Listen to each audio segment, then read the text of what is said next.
Friends, आज हम अगला टॉपिक कंटिन्यू करते हैं। हमने फैक्टर्स अफेक्टिंग इंडिविजुअल डिमांड पढ़े थे, दो पढ़े थे। कौन कौन से पढ़े थे? प्राइस और इनकम। आज हम थर्ड वन से स्टार्ट करेंगे। पहले प्राइस और इनकम का अगर आपको पूरा अच्छे से देखना है तो आप पिछली वीडियो जाकर देख लीजिए, लेकिन मैं आपको इन ब्रीफ में यहाँ बता देती हूँ क्या कि प्राइस इंक्रीज होता है तो डिमांड डिक्रीज होती है, वाइस वर्सा। एंड ऐसे ही इनकम के साथ था कि इनकम इंक्रीज होती है तो डिमांड इंक्रीज होती है।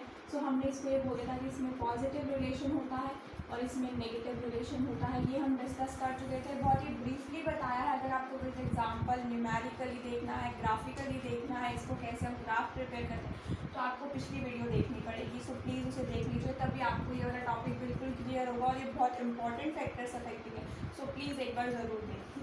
नेक्स्ट जो आज हम डिस्कस करेंगे, इस क्लास का टॉपिक स्टार्ट करते हैं, दैट इज टेस्ट। कंज्यूमर का टेस्ट कैसे अफेक्ट करता है इंडिविजुअल डिमांड को। हम इंडिविजुअल डिमांड पढ़ रहे हैं, इसको कोई ग्राफिकली पढ़ने की ज़रूरत नहीं है, कुछ न्यूमेरिकली पढ़ने की ज़रूरत नहीं है। हम एक बहुत ही थियोरेटिकली फॉर्म में बोलते हैं, बिकॉज देखिए नॉर्मल पॉइंट है कि अगर कंज्यूमर की डिमांड में फेवरेबल आ रहा है चेंज, कंज्यूमर का टेस्ट जो है उस पर्टिकुलर प्रोडक्ट को लेकर फेवर में है कि जो है आजकल प्रोडक्शन हो रहा है जैसे ऑरेंज का हम एग्जांपल ले लेते हैं, तो अगर उसकी जो टेस्ट है वो इसके फेवर में जा रहा है तो वो डिमांड करेगा, तो डिमांड बढ़ जाएगी। लेकिन उसे ऑरेंज पसंद नहीं है, मतलब अनफेवरेबल, फेवर में नहीं है वो चीज़ उसके। एक फॉर एग्जांपल बहुत ही लेमैन लैंग्वेज में अगर मैं बताऊँ, एक प्रोड्यूसर है, वो ऑरेंज प्रोड्यूस कर रहा है, ऑरेंज की प्रोडक्शन कर रहा है। एक कंज्यूमर है, फेवरेबल चेंज आया, फेवरेबल टेस्ट है उसका कि हाँ उसे पसंद है ऑरेंज, डिमांड एनहांस करेगा वो, डिमांड इंक्रीज। कुछ दिन बाद उसी कंज्यूमर को वो अच्छे नहीं लगने लगे, अनफेवरेबल हो गया उस प्रोड्यूसर के लिए, उसका टेस्ट अनफेवरेबल हो गया, उसकी वजह से क्या होगा, डिमांड कम हो जाएगी, डिमांड कम हो जाएगी। न्यूमेरिकली भी अगर आप देखना चाहें तो एक शॉपकीपर है, उसकी 10 करेट्स आती हैं ऑरेंज की, जिसमें से सीधा 1 करेट एक कंज्यूमर ले जाता था क्योंकि उसे वो पसंद थे, 1 करेट सीधा वो ले जाता था। लेकिन कुछ दिन बाद उसे पसंद नहीं आया, वो नहीं लेने आएगा, उसकी कितनी सेल होंगी, सिर्फ 9, 1 करेट अनसेल रह जाएगी, तो उसकी डिमांड पे इम्पैक्ट पड़ेगा या नहीं पड़ेगा प्रोड्यूसर की। वो कंज्यूमर ने इम्पैक्ट डाला या नहीं डाला, डाला ना, सीधा 1 करेट जो है उसने परचेज ही नहीं करी क्योंकि उसका क्या था, अनफेवरेबल हो गया वो, अब उसे नहीं पसंद, अनफेवरेबल टेस्ट हो गया उस पर्टिकुलर प्रोडक्ट को लेकर। तो इसलिए टेस्ट बस ये इम्पैक्ट करता है कि अगर फेवरेबल होगा, यहाँ मेंशन कर देती हूँ अलग से, अगर फेवरेबल चेंज हुआ, फेवरेबल टेस्ट है तो डिमांड इंक्रीज, अनफेवरेबल है तो डिमांड डिक्रीज। आप इसको इस एग्जांपल से लेके अच्छे से इलाबोरेट करके लिख सकते हैं, नहीं तो फैक्टर्स अफेक्टिंग में अगर आप सिर्फ टेस्ट के में इतना लिख देंगे कि फेवरेबल से डिमांड इंक्रीज और अनफेवरेबल से डिमांड डिक्रीज, तो इतना भी मोर देन एनफ है। सो आप ये नोट कीजिए, फिर नेक्स्ट पॉइंट डिस्कस करते हैं। सो यस, अभी हमने टेस्ट का पूरा डिस्कस किया था, तो अगर मैं इसको इन ब्रीफ में लिख दूँ, मैंने टेक्स्ट कैसे मेंशन किया था, टेक्स्ट लिख देती हूँ। अगर फेवरेबल होगा तो डिमांड इंक्रीज, अनफेवरेबल होगा टेस्ट तो डिमांड डिक्रीज हो जाएगी। अनफेवरेबल टेस्ट की बात हो रही है, फेवरेबल टेस्ट, ये था हमारा टेस्ट का पॉइंट। नेक्स्ट पॉइंट हम करते हैं एक्सपेक्टेशंस। एक्सपेक्टेशंस कैसे डिमांड को इम्पैक्ट करती है, हम वो डिस्कस करेंगे। एक्सपेक्टेशंस का मतलब हमें सब पता है कि एक्सपेक्टेशंस हमेशा फ्यूचर से रिलेटेड होती हैं, प्रेजेंट से रिलेटेड एक्सपेक्टेशंस नहीं होती हैं। तो हमें पता चल गया कि हम इसमें फ्यूचर की बात करने वाले हैं। एक्सपेक्टेशन किससे रिलेटेड होती है, फ्यूचर से। अगर कोई कंज्यूमर है, उसे लग रहा है आज ऑरेंज है ना, जो ऑरेंज उसका रेट 50 रुपीज़ kg है, लेकिन आने वाले टाइम में इसका ना 80 रुपीज़ kg हो जाएगा रेट। उसे पहले पता चल गया, उसे इंट्यूशन हुई फ्यूचर में ऑरेंज के रेट बढ़ेंगे, तो आज क्या सोचेगा यार अगर मैं 1 किलो लेता हूँ ना तो क्या हो गया, घर में फ्रिज में रख दूंगा, आज मैं ज़्यादा डिमांड कर लेता हूँ, 1 किलो की बजाय मैं 3 kg ले लेता हूँ आज ही, क्योंकि उसे आज 50 रुपीज़ में मिलेंगे वो। लेकिन अगर वो यही उसे पता है कि हाँ 2-3 दिन बाद वो 80 रुपीज़ kg हो जाएंगे, अगर वो आज 1 kg लेता है 2-3 डेज बाद फिर जाता है तो फिर उसे बाकी 80 रुपीज़ kg में मिलेंगे। वो अपने 30 रुपीज़ सेव करने में, 30 रुपीज़ पर kg सेव करने के चक्कर में आज ही 3 kg की डिमांड कर रहा है। ठीक है, तो ये क्या होता है कि अगर कंज्यूमर फ्यूचर में एक्सपेक्ट कर रहा है कि उस पर्टिकुलर कमोडिटी की प्राइस इंक्रीज होने वाली है तो वो आज एट प्रेजेंट उसकी डिमांड ज़्यादा कर देता है। ये हमने अभी इस एग्जांपल से देखा, मैं आपको यहाँ लिख देती हूँ, फिर एक बार अच्छे से इलाबोरेट करके बताती हूँ। मैं क्या बोल रही हूँ कि अगर फ्यूचर में उस पर्टिकुलर कमोडिटी का प्राइस ज़्यादा हो जाएगा, फ्यूचर प्राइस ज़्यादा है, तो at present demand, at present demand increase होगी। फ्यूचर की डिमांड की बात नहीं हो रही है, बिकॉज फ्यूचर डिमांड अनसर्टेन होती है। फ्यूचर प्राइस इंक्रीज होगा तो एट प्रेजेंट डिमांड इंक्रीज होगी, मैं ये बात बोल रही हूँ। वो हमने अभी से डिस्कस किया कि ऑरेंज 50 रुपीज़ kg आज मिल रहा है, आने वाले टाइम में कंज्यूमर को लग रहा है उसका रेट बढ़कर 80 रुपीज़ kg हो जाएगा। वो जब 1 किलो खरीदता था, जब वो उसी को 3 kg परचेज करेगा, क्यों? क्योंकि उसे पता है फ्यूचर में प्राइस बढ़ जाएंगे, मुझे अपने पैसे सेव करने हैं, मैं उसे कहीं और यूज़ कर पाऊँगा अच्छे से, तो वो आज ही ज़्यादा डिमांड कर लेगा। उसी को मैंने थियोरेटिकल लैंग्वेज में लिख दिया, फ्यूचर में प्राइस इंक्रीज होते हैं, अगर वो कंज्यूमर एक्सपेक्ट कर रहा है कि फ्यूचर प्राइस इंक्रीज होंगे तो एट प्रेजेंट की डिमांड बढ़ाएगा, ना कि कम करेगा, एट प्रेजेंट की डिमांड बढ़ाएगा। और अगर हम इसी का अपोजिट देखें तो क्या, अगर कंज्यूमर एक्सपेक्ट कर रहा है, कंज्यूमर एक्सपेक्ट वर्ड बोल रही हूँ मैं, एक्सपेक्ट एक्चुअल में नहीं है, एक्सपेक्ट है, उसे एक्सपेक्टेशंस है, हो सकता है उल्टा सीधा कुछ भी हो सकता है, हमें कुछ, क्योंकि फ्यूचर हमें पता है अनसर्टेन होता है, अभी सिर्फ एक्सपेक्ट की बात हो रही है, फ्यूचर की बात हो रही है, उसने एक्सपेक्ट किया। अगर कंज्यूमर एक्सपेक्ट कर रहा है फ्यूचर में प्राइस डाउन हो जाएंगे तो वो एट प्रेजेंट की डिमांड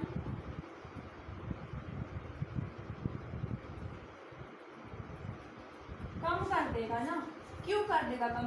फ्यूचर में प्राइस कम होगी, वो तभी परचेज कर लेगा ना, तभी परचेज कर लेगा। अगर तभी परचेज कर लेगा तो आज वो परचेज नहीं करेगा। इसी एग्जांपल को आप रिवर्स लेके चल पड़ो, 80 kg प्राइस है आज का, उसे लग रहा है आने वाले टाइम में 50 kg हो जाएगा, वो कहेगा कि ठीक है आज दिखाते हैं, हम ऑरेंज 2 दिन बाद ले आऊँगा जब इसके प्राइसेस कम हो जाएंगे, या आज हम बहुत ही कम क्वांटिटी में ले लेते हैं, आज जब इसके प्राइसेस कम होंगे तब हम ज़्यादा क्वांटिटी परचेज कर लेंगे। तो हम ये बोल सकते हैं कि अगर एक्सपेक्ट है फ्यूचर प्राइस कंज्यूमर को कि वो फ्यूचर प्राइस कम हो जाएगा, फ्यूचर में उस पर्टिकुलर कमोडिटी का प्राइस कम हो जाएगा, तो एट प्रेजेंट वो उसकी डिमांड को कम कर देगा और फ्यूचर में परचेज कर लेगा। ये उस केस में पॉसिबल है जब वो अपनी डिमांड को पोस्टपोन कर सकता हो। अगर ऐसी कोई डिमांड है, फॉर एग्जांपल हम लगाते हैं मैरिज के सीज़न में, अगर किसी को गोल्ड चाहिए देने के लिए तो वो ये नहीं कहेगा कि आज गोल्ड का प्राइस कम है, आने वाले टाइम में ज़्यादा हो जाएगा या कम हो जाएगा, मैं उस अकॉर्डिंग अपनी डिमांड एडजस्ट करूँ, नहीं। एक्सेप्शन हर चीज़ की होती है, तो इसकी एक्सेप्शन आप बोल सकते हो कि अगर हम पोस्टपोन कर सकते हैं उसी केस में हम अपनी डिमांड को पोस्टपोन करेंगे, अगर हम नहीं कर सकते तो उस केस में डिमांड को इम्पैक्ट नहीं डालती। बट इन जनरल जो है वो यही सिचुएशन होता है कि अगर फ्यूचर प्राइस इंक्रीज हो जाते हैं, फ्यूचर में प्राइस इंक्रीज होने की एक्सपेक्टेशंस है कंज्यूमर को, तो वो आज की अपनी डिमांड बढ़ा देता है। और अगर फ्यूचर में उसे एक्सपेक्ट है कि प्राइस डिक्रीज हो जाएंगे इस कमोडिटी के, तो एट प्रेजेंट वो अपनी डिमांड कम कर देता है। वो सोचता है कि जब प्राइस कम होंगे फ्यूचर में मैं तभी ज़्यादा क्वांटिटी परचेज करूँगा। तो आप ये नोट कीजिए, फिर हम नेक्स्ट पॉइंट डिस्कस करते हैं। सो यस, हमने भी एक्सपेक्टेशंस डिस्कस किया, तो इन ब्रीफली अगर मैं बोल देती हूँ कि कंज्यूमर एक्सपेक्ट कर रहा है, कंज्यूमर एक्सपेक्ट फ्यूचर प्राइस, एक पर्टिकुलर कमोडिटी की बात करते हैं हम यहाँ पे, फ्यूचर प्राइस इंक्रीज, तो एट प्रेजेंट डिमांड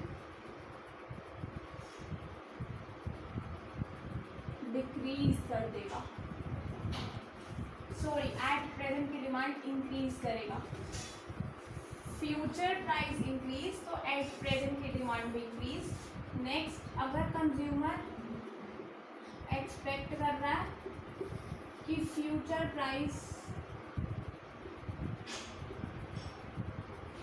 में प्राइस डिक्रीज हो जाएगा तो वो एट प्रेजेंट की डिमांड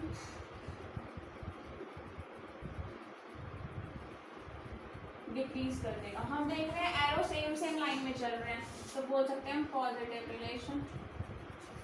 ये मैंने आपको कल बताया था, अगर सेम डायरेक्शंस में चलते हैं एरो तो पॉजिटिव रिलेशन, अपोजिट डायरेक्शन में चलते हैं तो नेगेटिव रिलेशन। ये होते हैं हमारे 4 पॉइंट्स, हम डिस्कस कर चुके हैं। फर्स्ट और सेकंड पॉइंट जो है मैं आपको बता देती हूँ क्या था, प्राइस और इनकम में था, जिसमें हम ये बोलते हैं कि income increase demand increase, income decrease demand decrease. क्या होता है ये पॉजिटिव रिलेशन। प्राइस के केस में price increase demand decrease, price decrease demand increase. क्या होता है नेगेटिव रिलेशन। और टेस्ट प्रेफरेंसेस का मैंने अभी बताया, तो आप ये चारों एक बार सिर्फ इन ब्रीफली ऐसे नोट कर लीजिए। टेस्ट का मैं नीचे मेंशन कर देती हूँ, इकट्ठा हो जाएगा। टेस्ट में क्या है, अगर फेवरेबल टेस्ट है डिमांड इंक्रीज, अनफेवरेबल टेस्ट है डिमांड डिक्रीज। ये चारों इकट्ठे नोट कर लीजिए। सिर्फ इन ब्रीफली है इंडिविजुअल डिमांड को रिलेटेड करके कि कौन कौन से 4 फैक्टर्स हैं। 5th factor price of related goods हम अभी डिस्कस करते हैं, आप ये एक बार नोट कर लीजिए। तो अभी हमने डिस्कस किए 4 points, price, income, taste and expectations. अब हम 5th पॉइंट एक्सप्लेन कर रहे हैं जो बहुत इम्पॉर्टेंट है और इसे समझना थोड़ा ध्यान से पड़ेगा। मुश्किल नहीं कह रही मैं, बट फिर भी थोड़ा ध्यान से समझना इसको। Price of related goods.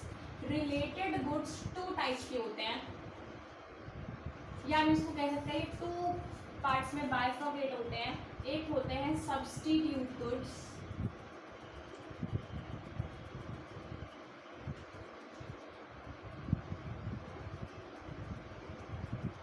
एक होते हैं कॉम्प्लीमेंट्री।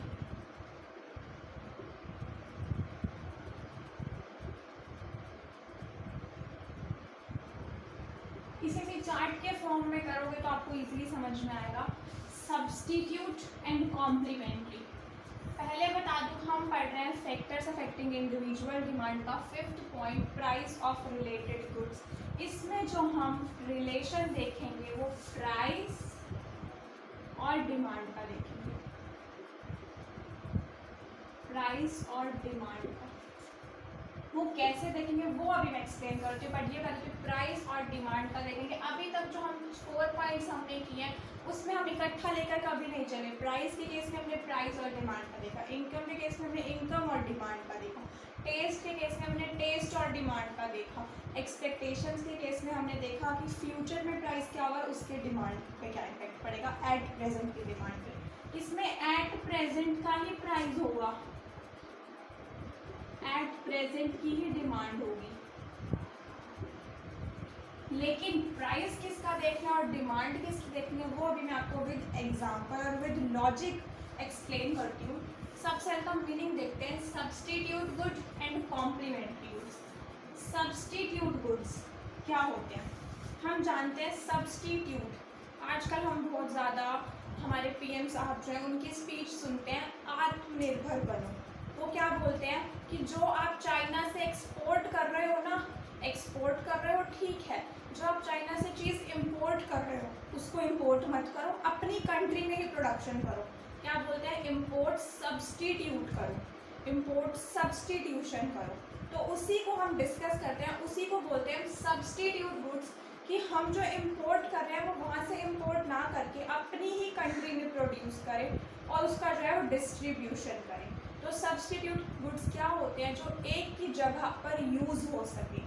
जैसे हम क्या बोलते हैं, पेप्सी और कोका कोला,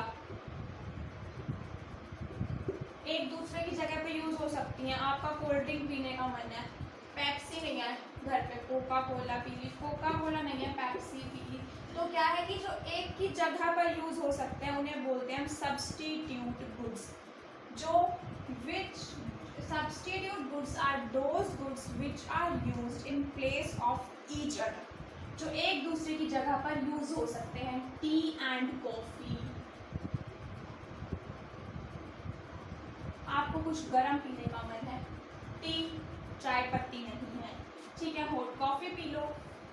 तो ये क्या एक दूसरे की जगह पर यूज हो सकते हैं, वो क्या होते हैं सब्स्टिट्यूट गुड्स। जिस टाइम मैंने अभी बताया कि हम क्या कर रहे हैं, इम्पोर्ट सब्स्टिट्यूशन, कि जो हम इम्पोर्ट करते हैं वो हम इम्पोर्ट ना करके, इम्पोर्ट हम क्या करते हैं, कुछ भी लगा लो, हमने इम्पोर्ट किया, हम फ़ोन से इम्पोर्ट करते हैं, आपको पता है Oppo Vivo that kind of phones जो है चाइनीज़ कंपनी के, हम वो इम्पोर्ट करते हैं। हमको बोलते हैं हम वहाँ से इम्पोर्ट नहीं करेंगे, हम अपनी कंपनी में प्रोडक्शन स्टार्ट करेंगे। Mobile phones are the best example of the substitute goods. यहाँ पर मेंशन करती हूँ मैं, ओप्पो वीवो चाइनीज़ मोबाइल है, हम यूज़ नहीं करते, हम क्या यूज़ करेंगे सैमसंग। फ़ोन तो फ़ोन ही है, ब्रांड का डिफरेंस है, सब्स्टिट्यूट है या नहीं। आपको ओप्पो वीवो नहीं मिल रहे, ठीक है, फ़ोन लेना ज़रूरी है, सैमसंग का दिखा दो, किसी और कंपनी का सब्स्टिट्यूट भी हो सकता है। तो वही इम्पोर्ट सब्स्टिट्यूशन से आपको हमेशा याद रहेगा कि सब्स्टिट्यूट गुड्स क्या होते हैं, are those goods which are used in place of each other. And now we discuss complementary goods. Complementary goods वो गुड्स होते हैं जो दोनों साथ में यूज होते हैं, which are used in all together. For example car and petrol. हाँ आई नो डीजल बोले कुछ बच्चे, हाँ डीजल भी होता, ठीक है, car and diesel, car and petrol, ये साथ ही। अब कार आपने ले ली, उसमें पेट्रोल नहीं है, वो किसी काम की नहीं है। आपके पास पेट्रोल है, कार नहीं है, किसी काम की नहीं है, कोई व्हीकल ही नहीं है, मतलब पेट्रोल है घर पे, तो वो किसी काम का नहीं। तो car and petrol complementary goods हैं, दोनों साथ ही यूज होते हैं। कार ले ली, उसमें पेट्रोल नहीं है, वो कहीं नहीं लेके जा सकती आप लोगों को, सिर्फ घर में पेट्रोल है, कोई व्हीकल नहीं है, कहीं नहीं जा सकते आप। तो car and petrol complementary goods हैं। सब्स्टिट्यूट गुड्स मैंने आपको बताया। तो हम कॉम्प्लीमेंट्री गुड्स को क्या बोल सकते हैं, जो टुगेदर यूज होते हैं, दोनों साथ में यूज होते हैं। और ये क्या होते हैं, इन प्लेस, एक दूसरे की जगह पर यूज होते हैं, और वो दोनों साथ में यूज होते हैं, इकट्ठा। हम बोल सकते हैं साथ में, एक दूसरे की जगह, ठीक है। सब्स्टिट्यूट गुड्स और complementary goods, meaning I hope clear होगा, फिर भी ब्रीफली कर देती हूँ। सब्स्टिट्यूट गुड्स वो होते हैं जो एक दूसरे की प्लेस पे यूज होते हैं, Pepsi, Coca Cola, tea and coffee. Import substitution बहुत इंपॉर्टेंट एग्जाम्पल जो आजकल चल रहा है, आत्मनिर्भर बनो, हमारे पीएम साहब बहुत बार बोल चुके हैं, उसी चीज़ से रिलेट कीजिए आप। कॉम्प्लीमेंट्री गुड्स क्या होते हैं, जो दोनों साथ में यूज होते हैं, कार एंड पेट्रोल। पेट्रोल अकेला किसी काम का नहीं है, कार अकेली किसी काम की नहीं है। Ink and pen, most important, ink and pen, ये भी दोनों साथ में यूज होते हैं। पेन है, उसमें रिफिल नहीं है, किसी काम का नहीं है। सिर्फ इंक है, वो किसी काम का नहीं है। सिर्फ पेन है, किसी काम का नहीं है। मार्कर और इंक, ये भी आप लिख सकते हो। मार्कर है, उसके अंदर इंक नहीं है, तो आप किसी काम की नहीं है। वो दोनों होने चाहिए, तभी वो कुछ जो है आपका प्रोडक्टिव काम कर पाएंगे। तो ये क्या होते हैं, complementary goods, all together use होने वाले गुड्स। एनफ एग्जाम्पल्स शायद, car, petrol, ink, pen, marker and pen, marker and ink, Pepsi and Coca Cola, tea and coffee, ये सब जो है हमने मीनिंग डिस्कस किया।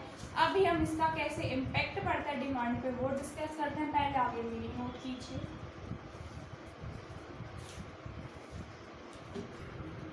सो यस, अभी हमने मीनिंग डिस्कस किया, अब हम ये कैसे,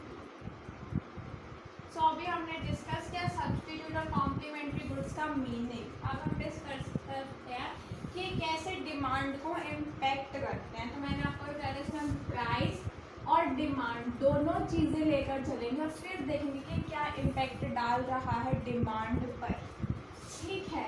तो इसको अगर मैं एक्सप्लेन करने लगूँ, पहले सब्स्टिट्यूट गुड्स और फिर कॉम्प्लीमेंट्री गुड्स के हम उसमें जो है एक्सप्लेन करेंगे इसको। सब्स्टिट्यूट गुड्स हम क्या लेकर चल रहे हैं, टी एंड कॉफ़ी लेकर चल रहे हैं।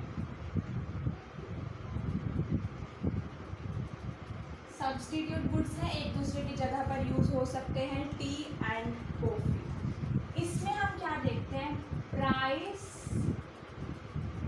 Of related goods increase, demand of related goods decrease।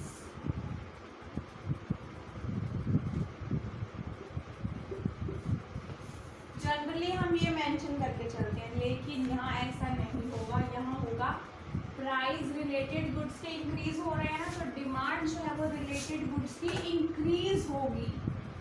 क्या होगी, इंक्रीज। जनरली हम वही लेकर चलते हैं, बिल्कुल आप लोगों के दिमाग में सही आया कि यही लिखेंगे, बट एक्चुअल में ये नहीं होगा। एक्चुअल में ये चीज़ होगी। हम एग्जांपल लेते हैं, टी के प्राइस इंक्रीज हो गए।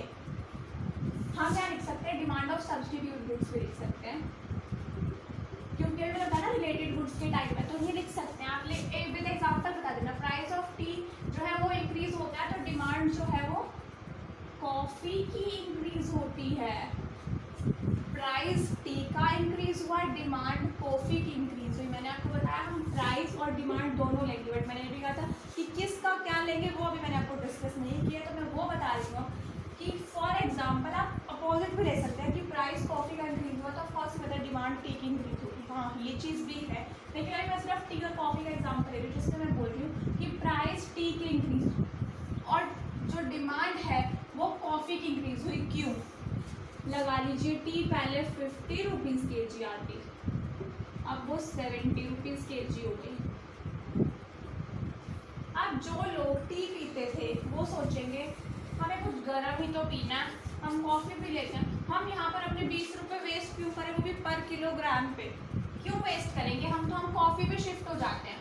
तो इससे क्या होगा, जो लोग टी पीते थे ना उन्होंने अपनी क्या कर दी, डिमांड टी की कम हो गई डिमांड। ये बिल्कुल सही है आपका कि टी के प्राइस इंक्रीज हुए, टी की डिमांड कम हो जाएगी, लेकिन उसके सब्स्टिट्यूट गुड्स, उसके रिलेटेड गुड की डिमांड इंक्रीज हो जाएगी, क्योंकि वो टी पीने वाले लोग उन्हें कुछ गर्म तो पीना है, वो कॉफ़ी पे शिफ्ट हो जाएंगे ना।